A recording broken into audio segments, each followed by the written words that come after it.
Hello everyone, welcome to Pragyan IAS. तो आज discuss करेंगे हम पॉलिटी का बहुत ही इंपॉर्टेंट टॉपिक।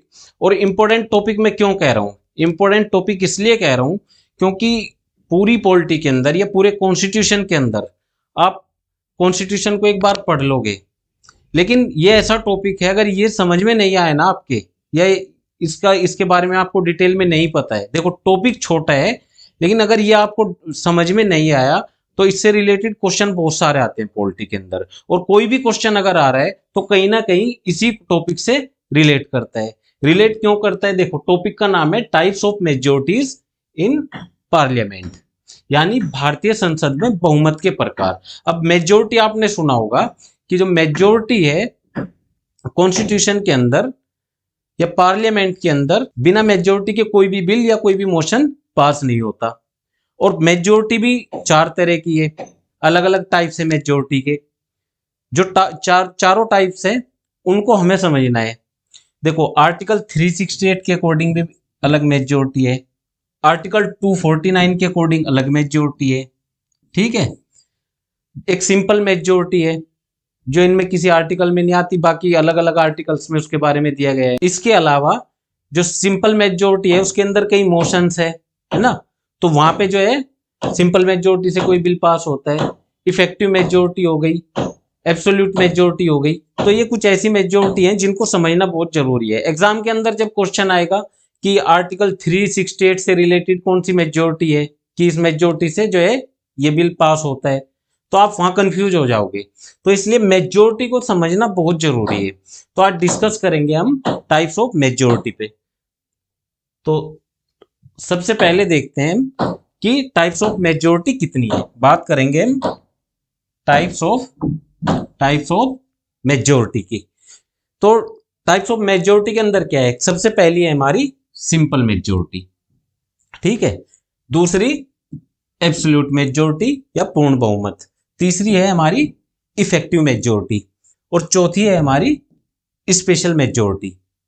अब इन चारों मेजोरिटी के बारे में आपने खूब सुना होगा, लेकिन कंफ्यूजन हो जाता है कि किस आर्टिकल में, या जो जुडिशरी के अंदर है जजेस को, हाई कोर्ट और सुप्रीम कोर्ट के जजेस के रिमूवल में कौन सी मेजोरिटी चाहिए, गवर्नमेंट बनाने के लिए कौन सी मेजोरिटी चाहिए, या इफेक्टिव मेजोरिटी का यूज कहाँ पे है, और सिंपल मेजोरिटी कहाँ कहाँ पे यूज हो रही है। और एक इंटरेस्टिंग बात और मैं इससे रिलेटेड बता दूं आपको, ये चारों ही मेजोरिटी ऐसी है कि चारों ही मेजोरिटी में कोई बिल अगर पास नहीं हो पा रहा है, या कोई सिंपल मेजोरिटी में कोई मोशन अगर पास नहीं हो पा रहा है, तो उसमें क्या है कि सरकार गिर सकती है। तो इसलिए चार की चार मेजोरिटी बड़ी इंपॉर्टेंट है। इस वीडियो को आपको बड़े ध्यान से सुनना है, क्योंकि एक बार ये वीडियो आपने ध्यान से देख लिया ना, तो मुझे नहीं लगता उसके बाद किसी भी एग्जाम में, यूपीएससी, पीसीएस या इवन कोई भी गवर्नमेंट एग्जाम है और उसके अंदर इससे रिलेटेड कोई क्वेश्चन आ रहा है, तो आप जो है उसको छोड़ पाओगे। क्यों? क्योंकि ये बड़ी ट्रिक्स के साथ और कुछ टेक्निक्स हैं उनके साथ मैं आपको बताऊंगा, और इसके बाद जो है ना ये सारी की सारी मेजोरिटी आपको इन फ्यूचर ध्यान रहेगी। तो चलो डिस्कस करते हैं। सबसे पहले बात करेंगे हम सिंपल मेजोरिटी की। देखो सिंपल मेजोरिटी क्या है? सिंपल मेजोरिटी का जो नाम है दूसरा, इसका नाम है वर्किंग और फंक्शनल मेजोरिटी। वर्किंग और फंक्शनल मेजोरिटी, ठीक है। वर्किंग और फंक्शनल मेजोरिटी यानी कार्यशील और कार्यात्मक बहुमत के नाम से इसको जाना जाता है। तो एग्जाम के अंदर यही क्वेश्चन पूछा जा सकता है कि वर्किंग और फंक्शनल मेजोरिटी किस टाइप की मेजोरिटी को बोला जाता है। तो आपको आंख बंद करके आंसर लगाना है सिंपल मेजोरिटी, ठीक है। एक बात तो ये हुई। अब इसको डिटेल में समझते हैं कि सिंपल मेजोरिटी एक्चुअल में होती क्या है। तो सबसे पहले इसके लिए दो बातों का पता होना जरूरी है। एक बात तो ये कि कोरम का पता होना चाहिए। कोरम क्या होता है? कोरम क्या है पार्लियामेंट के अंदर, ठीक है। तो कोरम क्या है पार्लियामेंट के अंदर? देखो लोकसभा का मैं एग्जांपल लेते हैं। पार्लियामेंट के चलने के लिए या किसी सेशन को चलाने के लिए कोरम का होना बहुत जरूरी है। और कोरम होता क्या है? कोरम होता है टोटल जो स्ट्रेंथ है पार्लियामेंट की, या जैसे लोकसभा की जो टोटल स्ट्रेंथ है उस स्ट्रेंथ का 10%, जो उस स्ट्रेंथ का जो 10% है ना। ये भी हम लोकसभा के रिगार्डिंग हम इसको समझ लेते हैं कि किसी हाउस का जो उसकी स्ट्रेंथ है उसका जो 10% है वो उसका कोरम हुआ। जैसे लोकसभा के रिगार्डिंग ये कितना होगा, लोकसभा की अभी करंट में कितनी है, 543 सीट्स है। ये पहले 545 थी, लेकिन जब से 104 जो कॉन्स्टिट्यूशनल अमेंडमेंट एक्ट आया, उससे क्या है कि 2 सीट्स जो है एंग्लो इंडियन की घट गई। जो एंग्लो इंडियन की जो 2 सीट्स थी वो घट गई एंग्लो इंडियन की। 104 जो कॉन्स्टिट्यूशनल अमेंडमेंट एक्ट आया था, उससे क्या है कि इनको 2 सीट्स दी जाती थी। 2 जो मेंबर है वो अपॉइंट करते थे लोकसभा में प्रेसिडेंट, तो ये सीट्स हट गई, तो अब स्ट्रेंथ बची 543। तो अब यहाँ कोरम कितना हुआ, कोरम हुआ 55। ठीक है, यानी अगर लोकसभा को चलाना है तो उसके लिए, उसके सेशन को चलाने के लिए कम से कम मेंबर होने चाहिए 55। तो पहली तो बात हुई कोरम, यानी कोरम आपने समझ लिया।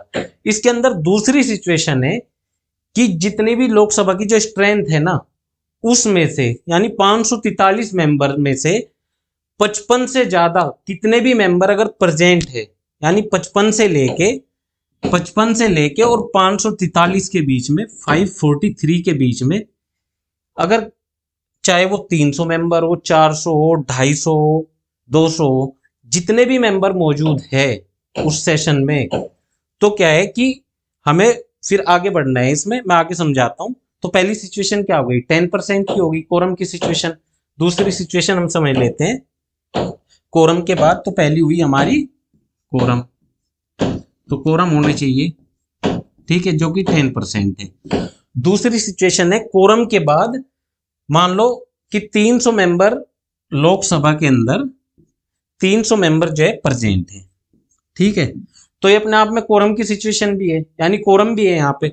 और जब 300 मेंबर मौजूद है तो इनका होना चाहिए 50%।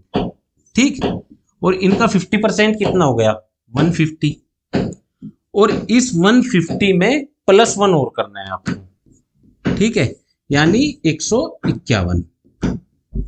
ये हो गई हमारी सिंपल मेजोरिटी।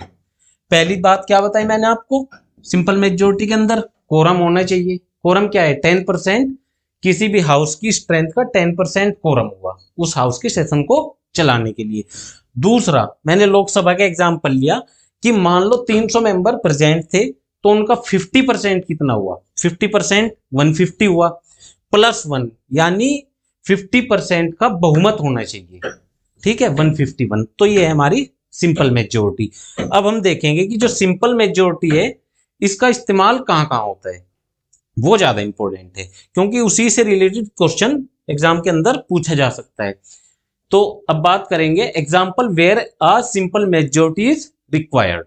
सिंपल मेजोरिटी की जरूरत कहाँ कहाँ पे है पार्लियामेंट के अंदर। तो सबसे पहले बात करेंगे to pass an ordinary bill. अगर कोई साधारण विधेयक है तो उसको पास करने के लिए जो है सिंपल मेजोरिटी की जरूरत होगी। ऑर्डिनरी जो बिल होते हैं उस पर एक बार बात कर लेते हैं। देखो, जितने भी सिंपल टाइप के जो बिल होते हैं, मान लो कोई किसी स्टेट की फॉर्मेशन की बात है, या किसी स्टेट का नाम बदलना है, ठीक है, या 2 स्टेट को मर्ज करना है ना, तो ये हुआ एकदम ऑर्डिनरी। इससे रिलेटेड जो बिल आएगा वो आएगा ऑर्डिनरी बिल। ठीक है, अब दूसरा हो गया to pass a money bill. ये इंपॉर्टेंट है, मनी बिल। देखो, ये मनी बिल ऐसा है, अगर मनी बिल लोकसभा के अंदर इसकी पहल होती है और प्रेसिडेंट की एसेंट से आता है, यानी इसमें प्रेसिडेंट की परमिशन चाहिए। और इस प्रेसिडेंट की परमिशन का मतलब क्या है कि इसको कोई प्राइवेट मेंबर इस बिल को लेके नहीं आ सकता। ठीक है, तो जो मनी बिल है ये हो गया। फिर हो गया अब फाइनेंशियल बिल। किसी फाइनेंशियल बिल को पास करने के लिए सिंपल मेजोरिटी चाहिए। फाइनेंशियल बिल आपने आर्टिकल 117 के अंदर आपने सुना होगा, 2 तरह के फाइनेंशियल बिल होते हैं। और मनी बिल हो गया आर्टिकल 110 110। फिर कह रहा है डिक्लेयरिंग इमरजेंसी। अब अलर्ट होने, किस टाइप की इमरजेंसी, पहली बात कर रहे हैं president rule in the state, यानी आर्टिकल 356 356 के तहत अगर किसी राज्य के अंदर राष्ट्रपति शासन लगता है तो जरूरत पड़ेगी सिंपल मेजोरिटी की।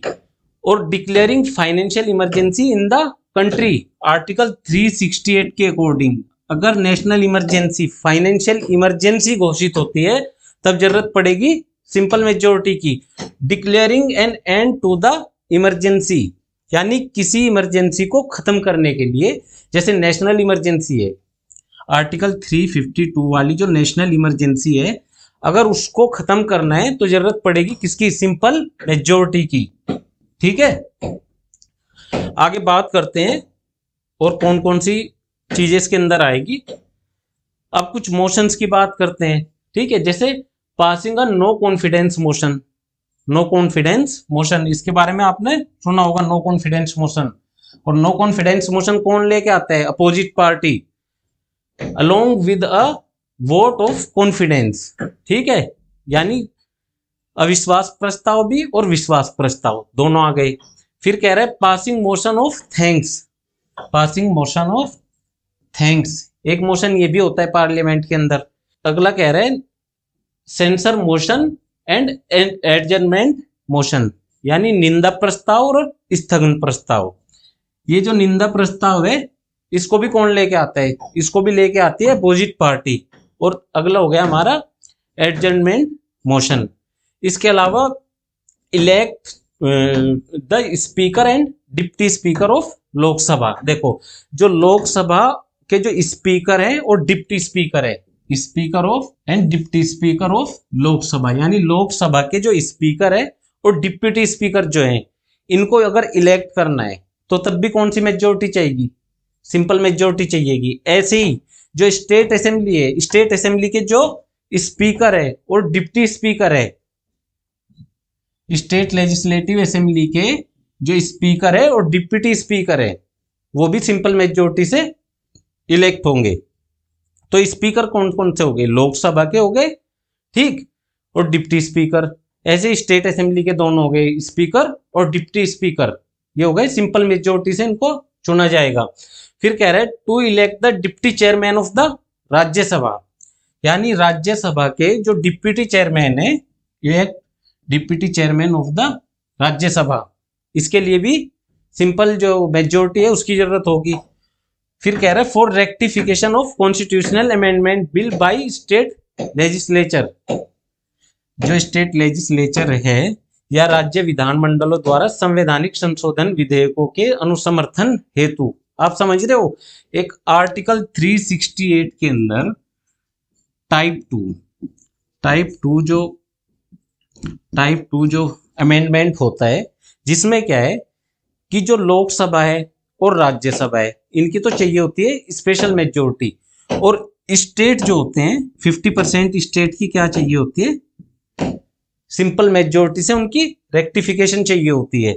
एक ही आ गया इसके अंदर, ठीक है। तो ये सिंपल मेजोरिटी से रिलेटेड जितने भी, मतलब सब कुछ समेट दे इस वीडियो के अंदर, जितने भी सिंपल मेजोरिटी से रिलेटेड जितने भी है, जितने भी बिल, मोशन, ठीक है, मोशन ऑफ थैंक्स है ना, adjournment motion, no confidence motion, सारे समेट के लिया है मैं इस वीडियो के अंदर। तो इनको एक बार आप, एक दो बार इसको आप देखोगे ना, तो फिर आपके दिमाग में बस जाएगा कि जितने भी सिंपल टाइप के, और इसमें याद करने वाले कौन से हैं, जैसे मनी बिल हुआ, इमरजेंसी से रिलेटेड हुआ, तो ये आपको ध्यान रखने, ये एग्जाम के अंदर पूछे जाते हैं।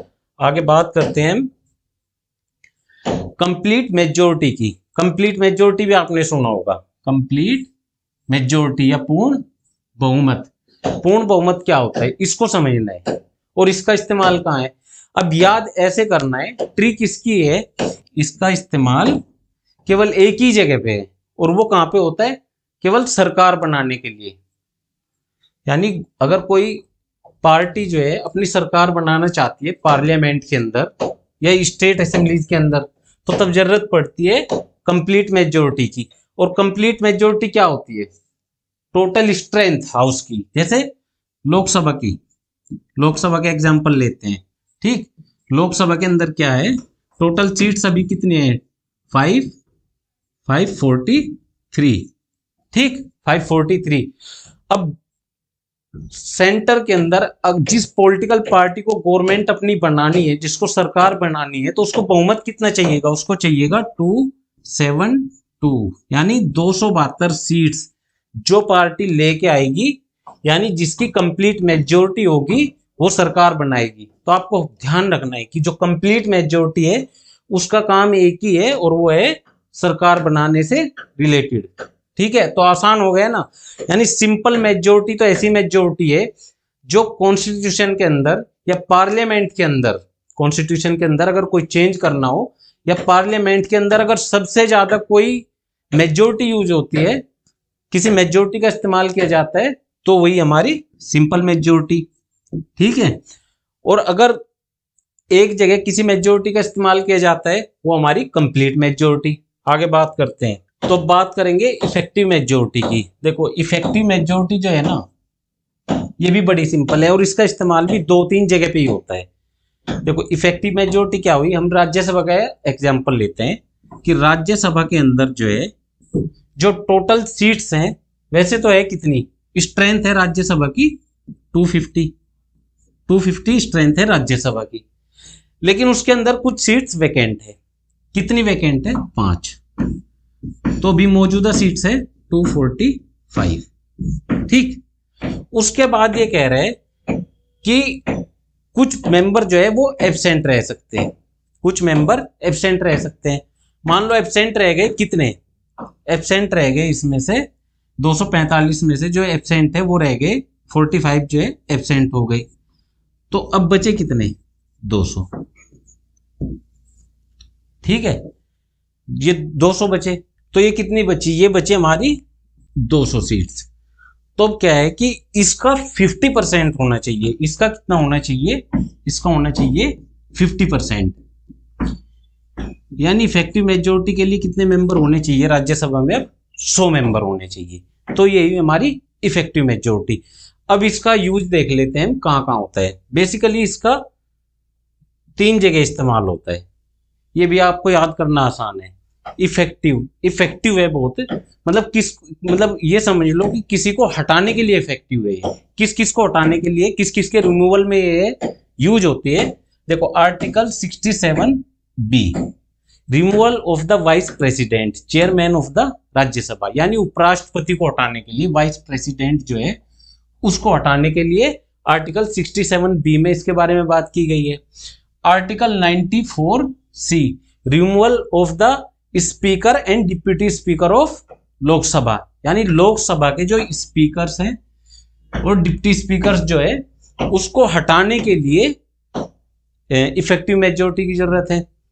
ऐसे ही आर्टिकल 179C, 179C में क्या है कि जो स्टेट असेंबली के अंदर जो स्पीकर है और डिप्टी स्पीकर जो है उसको हटाने के लिए removal of the speaker and deputy speaker of the state legislative assemblies, यानी मोटी मोटी ये 3 जगह इस्तेमाल हो रही है और तीनों जगह हटाने के लिए, रिमूवल के लिए यूज हो रही है। तो बस रिमूवल से याद रखना है आपको कि जो इफेक्टिव मेजोरिटी है ना, बस वो रिमूवल है।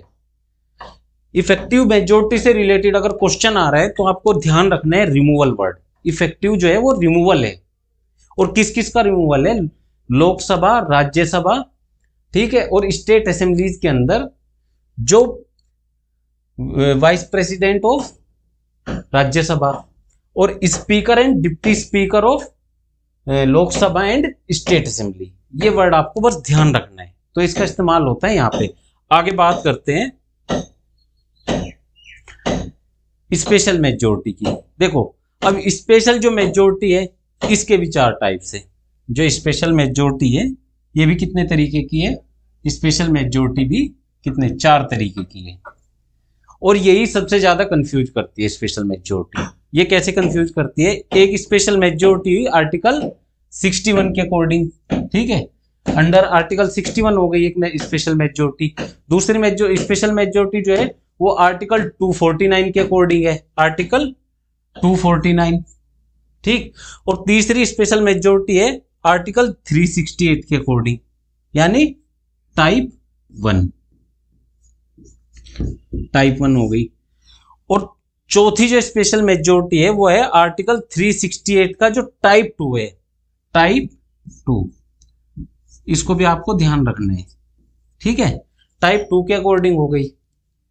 तो ये 4 जो स्पेशल मेजोरिटी है इनको मैं आपको डिटेल में बताता हूं, ये देख लो आप। और ये जो स्पेशल मेजोरिटी है ना, ये कहीं ज्यादा इफेक्टिव है बाकी सबसे, ठीक है।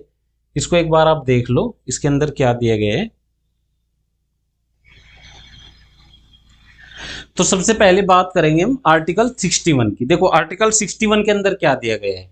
आर्टिकल 61 के अंदर जो इम्पीचमेंट है प्रेसिडेंट का जो इम्पीचमेंट है, इम्पीचमेंट ऑफ प्रेसिडेंट, ये दिया गया है। ठीक है, इम्पीचमेंट ऑफ प्रेसिडेंट दिया गया है।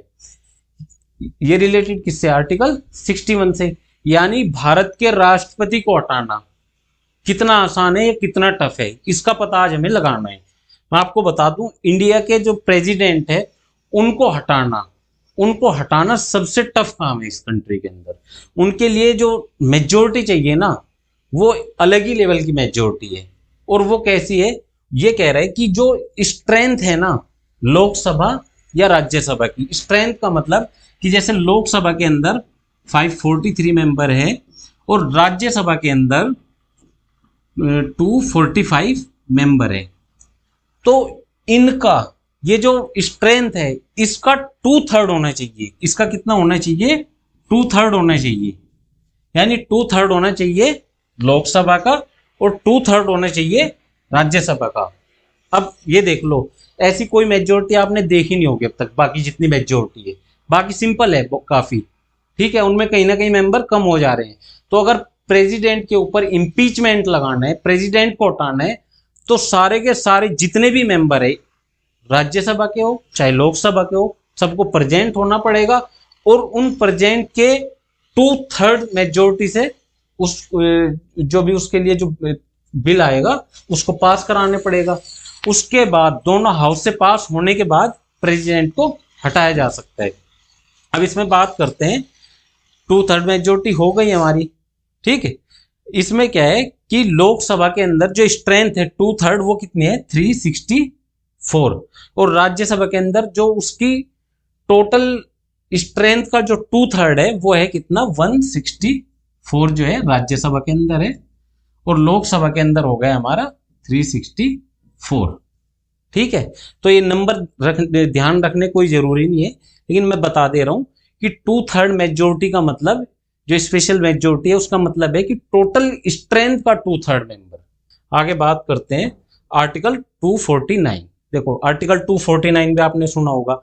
आर्टिकल 249 क्या है कि जब राज्यसभा किसी स्टेट लिस्ट का कोई सब्जेक्ट है, राज्यसभा ये रिलेटेड किससे है? ये रिलेटेड है राज्यसभा से।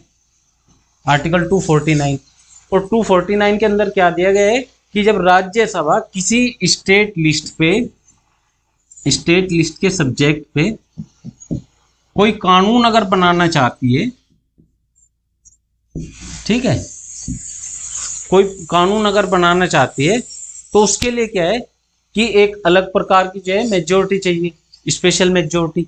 वो कौन सी है वो समझनी है। आर्टिकल 249 के अकॉर्डिंग स्पेशल मेजोरिटी क्या है? तो इसके अकॉर्डिंग जो प्रेजेंट है ना, प्रेजेंट क्या होगा कि जितने भी मेंबर, यानी एक तो कोरम होना चाहिए, पहली कंडीशन है यहाँ पे, कोरम होना चाहिए।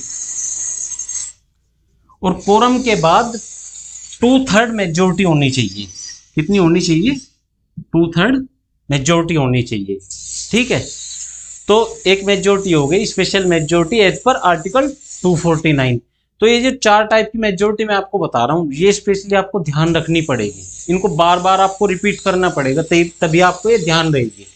अदरवाइज एक पेपर के अंदर क्या होगा, आप फिर कंफ्यूज हो जाओगे और आपके क्वेश्चन गलत हो सकते हैं।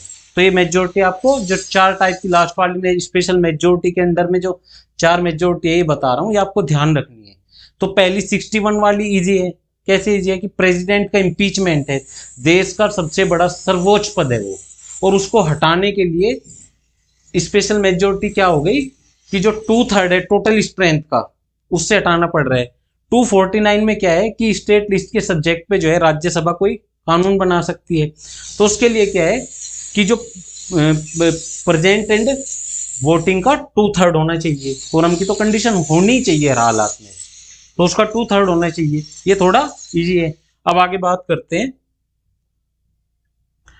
Special majority as per article 368। इस 368 वाली को एक बार हम समझ लेते हैं। 368 रिलेटेड किससे है? अमेंडमेंट से। 368 आर्टिकल किससे रिलेटेड है? ये हो गया हमारा अमेंडमेंट से, ठीक, अमेंडमेंट से रिलेटेड हो गया हमारा आर्टिकल 368। और इसके अंदर जो मेजोरिटी चाहिए उसको, उस कंडीशन को अब आपको समझना है। देखो टोटल जो स्ट्रेंथ है, टोटल स्ट्रेंथ यानी हम एग्जांपल लेते हैं फिर से लोकसभा का, ठीक है, यानी 543 है टोटल स्ट्रेंथ।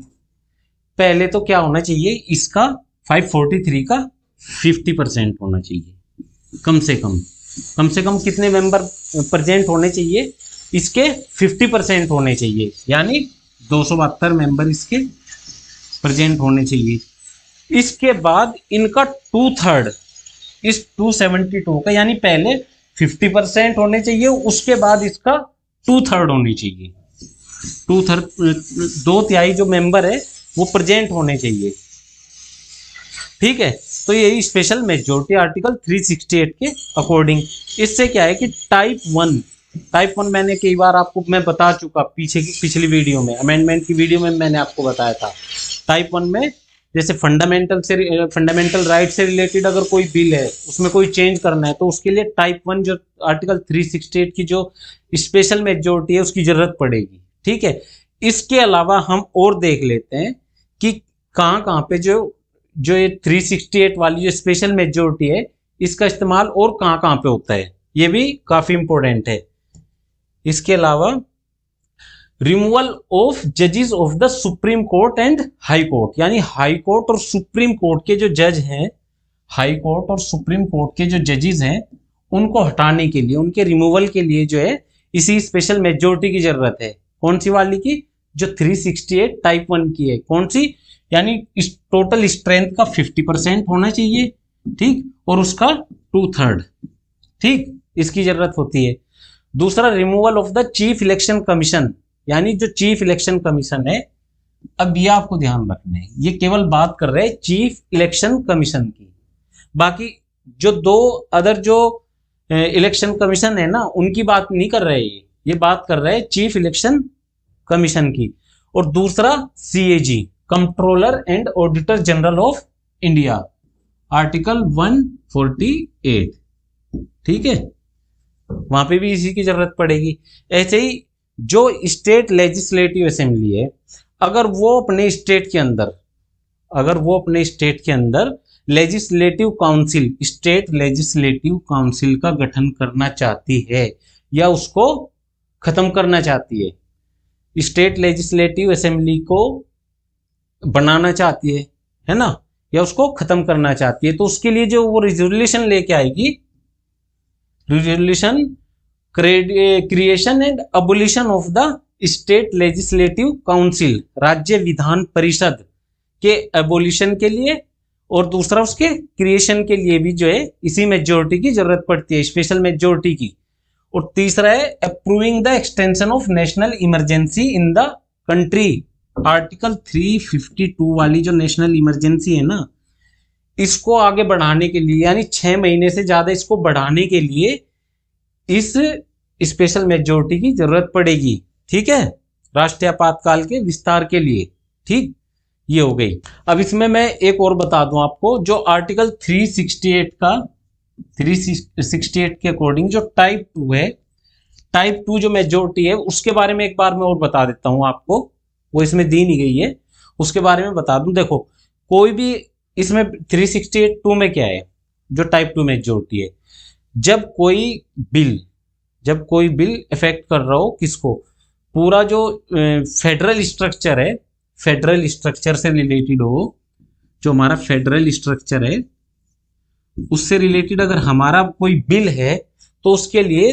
368 में जो टाइप 2 मेजोरिटी है वो क्या है कि स्पेशल मेजोरिटी, यानी टाइप 1 तो होना ही चाहिए, उसके अलावा जो 50% स्टेट हैं उनका जो है सिंपल मेजोरिटी उनकी होनी चाहिए।